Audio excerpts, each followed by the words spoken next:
When I had moved out of my house, moved out of my mom's house into the household of my church, a lot of the girls from my church started think me that I would just shut down. And they were really concerned with me, like I wasn't taking care of myself, wasn't really healthy. I mean, I wasn't myself well. I was like 19 or 20 when I first realized something was wrong. I was partying. I lived in Lake Tahoe, and I was partying pretty hard, using some hard drugs. I realized I had some symptoms. Sleeping, tuning the world out. Depression doesn't mean that a person is, typically you would think when somebody's depressed, they're crying all the time. No, I cry. Is tuning everything out and sleeping and trying to procrastinate, having to face the world. It's a feeling of profound dissatisfaction with myself and everything about me, from dissatisfaction with my body type to being overweight, being really unhappy about that, yet not being motivated to diet, to do something about it. Being dissatisfied with my social life or lack of a social life. Really being dissatisfied with every aspect of my life. And at the same time, while I'm dissatisfied with it, pushing it away and drifting into a fantasy world. I can get so wrapped up in my thoughts, in my negative thoughts, that I can't get out of bed and move. It's like I want to get up, I want to go take a shower, I want to clean my room. I know I should, and I'm looking at the mess in front of me, but I can't actually push through. I just was really sad. Didn't really know how to control my emotions. I would have outbursts and anger, and I would be very introverted, keeping to myself. And there's been times I've sat in my thoughts for hours, and then all of a sudden I look at my watch and I'm upset, frustrated. 3 hours pass by. What?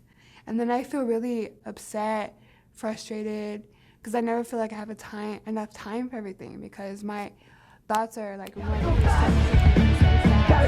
much that all my energy is being exhausted in my thoughts, and so I can't prioritize my outside life outside of what I'm thinking, and it gets really, really hard and frustrating and discouraging. Sometime within the last decade, I went through a very dark period where I cut off life. One of the clues that something was wrong was when the lights went out.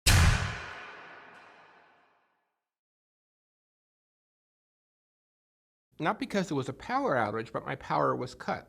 I had money in the bank to pay the electric bill, but to pay the electric bill would have required opening my mail.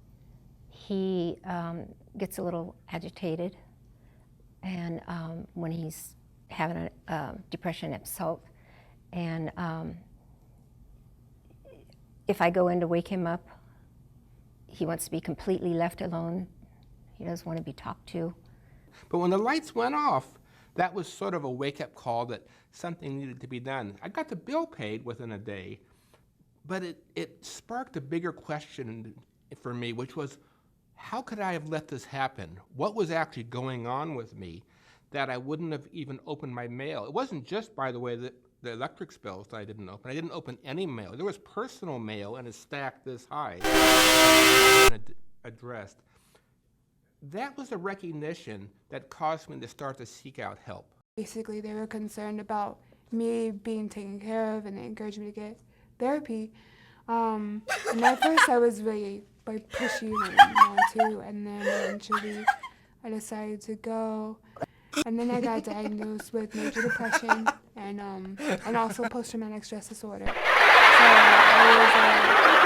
was really frustrated and insecure, but the more I worked on it and the more support I had in my group, I've gotten to see that actually it can be a weakness instead of a strength.